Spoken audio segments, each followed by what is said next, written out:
Peace. We're back and we're back at it. Welcome back. If you've been following along thus far, you'll know that we've taken care of introductory statements. I've let you know who I am, what we're doing here. I've taken care of laying the groundwork, acknowledging what the Nile Valley is, where the mighty sources of water come from, and where they discharge to.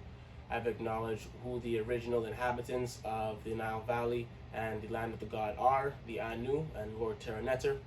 And I've taken care of the initial statements made by National Geographic in regards to Mesopotamia being the origin of civilization 4000 BC. As I mentioned in segment 1, simply the furthest thing from the truth. Now that that's taken care of, we can finally dive right into Thebes. Now, I chose to start with Thebes because me, myself personally, I actually thought that Thebes at one point in time was the specific place in which Black history began. That's how prominent and significant the history is. So if we're going to be starting anywhere, we're going to be starting with the royal city of Thebes, which is also known as the City of 100 Gates. We're taking a break from Anthony T. Browder and Sheikh Anta Diop, and for this topic, we are going to dive into Chancellor William publication, which I personally read, The Destruction of Black Civilization, Great Issues of a Race from 45 BC to 2000 AD. I want to take note and big up to myself, actually, because I didn't know back in 2018 when I was handwriting notes from this book while I was on my break at work that fast forward 4 years and now I'd be presenting on them. This is a very significant book, very significant topics. So to get started, we will open up to page 87, I believe, for our first excerpt into Thebes, also known as the City of 100 Gates. Chancellor Williams, I quote, "Thebes is said to be the most important single city in the entire history of Black people. It was known as the Eternal City of the Blacks, that presented the most compelling evidence that there were builders of the earliest civilization in Kem, later called Egypt. The foundation of Thebes, like the Black state of which it was the center, goes back so far in prehistory that not even a general Stone Age can be suggested." Significant. So even trying to put a date on when the first builders and the first architects and astronomers were doing their thing in Thebes is not something that we could easily do. That's how far back the history goes. Now, going onwards on the same page 87. Some of the more pre-European and pre-Asian African names, however, have been rediscovered. One of the earlier names for Thebes was No, the Na-Amun of the Bible, and other ancient Hebrew writers. Okay? Now, this is the part in this segment where I'm going to show you just what I mean as to demonstrate how we're relating African history to world history. So, on that note, we are going to shut the lights off once again, and we are going to begin the presentation part of this segment and expound just on what the Bible and Hebrew writers say and attest about Thebes, the City of 100 Gates. All right? So let's do this.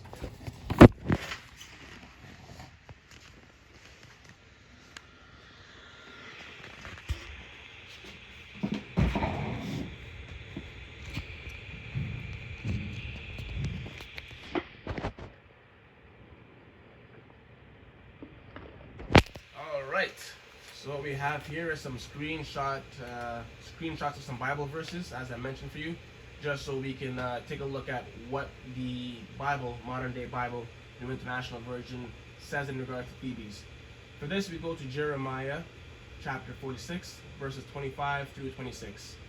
I quote, "The Lord Almighty, the God of Israel says, I am about to bring punishment onto Ammon, the god of Thebes, on Pharaoh, on Egypt, and on her gods, and her kings, and on those who rely on Pharaoh. I will give them into the hands of those who want to kill them, Nebuchadnezzar king of Babylon and his officers." Later, however, Egypt will be inhabited, as in times past, declared the Lord. Wow. Now, I don't know about you guys, but that's pretty significant to me.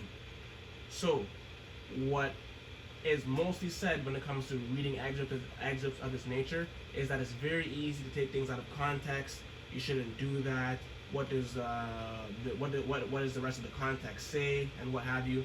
So to do that, I want to read Jeremiah chapter 46, verses 13 through 26 to get a little bit more context on what this the authors of the Bible are talking about. So here we go. Follow along. Right now, Jeremiah, same thing, chapter 46, but we're starting all the way at verse 13. This is the message the Lord spoke to Jeremiah the prophet about the coming of Nebuchadnezzar, king of Babylon, to attack Egypt. I quote, "Announce this in Egypt and proclaim it in Migdol. Proclaim it also in Memphis and Taphanes. Take your positions and get ready, for the sword devours those around you. Why will your warriors be laid low? They cannot stand, for the Lord will push them down. They will stumble repeatedly. They will fall over each other. They will say, 'Get up, let us go to our own people and our native lands.'" What native lands? I'm curious. "Away from the sword of the oppressor. There they will exclaim, 'Pharaoh, king of Egypt, is only a loud noise. He has missed his opportunity. As surely as I live, declares the king, whose name is the Lord Almighty, one will come who is like Tabor among the mountains, like Carmel by the sea. Pack your belongings for exile, you who live in Egypt. Wreck. For Memphis will be laid to waste, and lie in ruins without inhabitant. Egypt is a beautiful heifer, but a gadfly is coming against her from the north. The mercenaries in her ranks are like the flattened calves. They too will turn and flee. They will not stand their ground, for the day of disaster is coming upon them. The time for them to be punished, once again, punished. Egypt will hiss like a fleeing serpent as the enemy advances in force.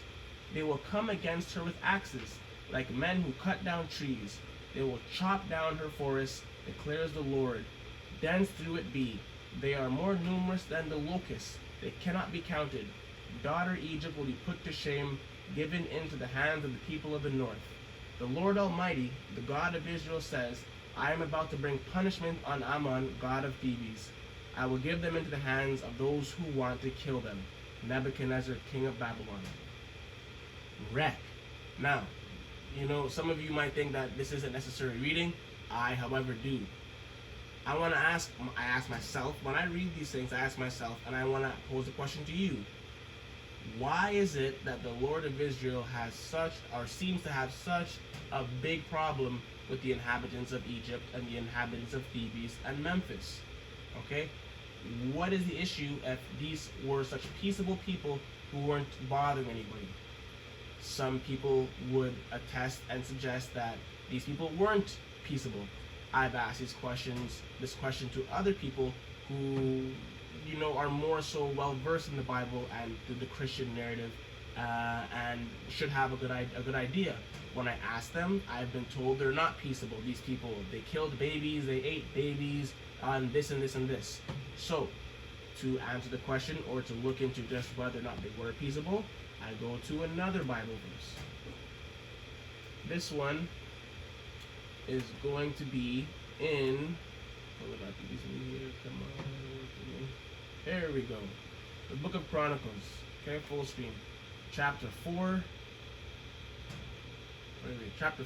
verses 39 to 31. And they went to the entrance of Gedor, even unto the east of the valley, the Nile Valley, to seek pasture for their flocks. And they found fat pasture and good and land, and the land was wide and quiet and peaceable. I want to reiterate, and peaceable. So what does that tell me? The individuals who were found along the Nile Valley, the Anu of the land of the Terra-Neter, were peaceable. Agricultural people with their livestock on a large scale, as we already acknowledged. They of Ham dwelt there of old. The descendants of Ham are black people. Ham is the father of Sudan. As we already acknowledged, the first black people come out of the the Meroitic Sudan area. These were written by the name that came in the days of Hezekiah, king of Judah, and smote their tents, the inhabitants that were found there, and destroyed them utterly unto this day, and dwelt in their rooms, because their pasture was for their flocks. These are you can't make these things up. Now, as I said, I have my own perceptions and my own ideas and suggestions as to why the authors of the Bible would have had this in there, but this isn't for me to be putting my opinions. I pose the question to you. Those of you who have an opinion, or have a suggestion, or have an idea or a premise as to what this means and why the Lord of Israel has such a beef with the Egyptians of Thebes and Memphis, drop a comment. Let's have a dialogue. Let's talk about it. Until then, moving on. Thebes was also known as the mother of cities, as it was called some of the most chief centers of African religion. The blacks were a very religious people and had quite a number of religious cities, each under the special patronage of a god or goddess or any other number of deities. Prominently, there was one specific deity, the war god of Thebes, the source of the power of the mightiest of armies, the proudest and most fearless of warriors. From this center of empire alone, over 20,000 war chariots could be put onto the field. The god of war of Thebes was this god right here. Okay? Because religion to the Africans was more than ritual reflecting beliefs, but a reality, my apologies, this deity's name was Montu, shown as a calf with the deity of Ra above its head, war god of Thebes. Alright? Now, page 90, African origin of civilization. Because religion to the Africans was far more than ritual reflected beliefs, but a reality reflected in their actual way of life, religion in the earliest times became the dynamic force in the development of all major aspects of black civilization. Okay? Now, in conclusion, for Thebes, I want to take us to page 66 in Chancellor William's Destruction of Black Civilization and finish us off with a quote. Alright? Development in Asia and Europe 1,000 or 2,000 years after the golden age of black civilization helped to obscure that civilization or paint it over as an entirely Eurasian achievement. Our task is to begin the removal of this false encrustation, hardened as it is by 2,000 years of unchallenged growth. The time continuum in the history of blacks is highly important in references to the state of civilization in the lands from which the invading groups came during the first 1,000 years of black ascendancy in Egypt and southern Ethiopia, the Sudan. The record is quite clear that the incursive groups were largely tent-dwelling nomads. They had no tradition of great cities, imposing temples, obelisks, pyramids, or indeed stone masonry at all. In particular, one should note the number of centuries after Thebes and Memphis before their ancient cities were founded. Now, Thebes, no, as we mentioned, prehistory. So far back in history, we can't really find a date.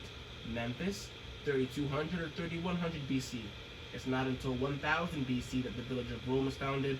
The town of Rome, 250 BC. Babylon itself, not until 2100 BC, over a millennia after the unification of Upper and Lower Egypt. In short, what great contribution did these roaming nomads have to make to an already highly developed black civilization? Since even Jerusalem was not in existence, what people in Lower Egypt came from a country was a city as great as Thebes or Memphis. Now, in closing, Egypt's pyramids, temples, and obelisks, its abundance of columns at Luxor and Karnak, its avenues and sphinxes, the colossi of Memnon, its rock carvings, its underground temples with proto-Doric columns at Thebes are an archaeological reality still palpable till today. Historical evidence that no dogma can blow into thin air. In contrast, what did Elam and Mesopotamia produce prior to the 8th century? Only shapeless clay mounds. Alright, page 101 of the African origin of civilization. On that note, I want to say, very profound, City of 100 Gates, and we see now a glimpse of what the modern day Bible and Hebrew scholars say in regards to Thebes. Condemnation, ordinance of death and destruction. I don't know what the big idea is. Once again, this is for dialogue. I'm not here to tell you my thoughts. I'm here to open the dialogue and see what you guys say. A lot of people would suggest that these things are punishment because of the fact that the Egyptians enslaved the Hebrews and all that good stuff, which also, just like the statement about Mesopotamia, simply isn't true. We're not going to get too deep into that yet because we're not going to talk about the Hyksos. We're not going to talk about the invasions of the attempted invasions and attempted genocides of the 17th century BC of the 14th century BC and of the 12th century BC. We're not going to go there yet. When time comes, we'll expound on it. Until then, that's been all for our first topic of on cities, Thebes, the city of 100 gates. Thank you for joining me. Next on, as we mentioned Memphis in these scriptures, we are going to acknowledge and tap into Memphis. We will go there next. Thanks for joining me. Peace.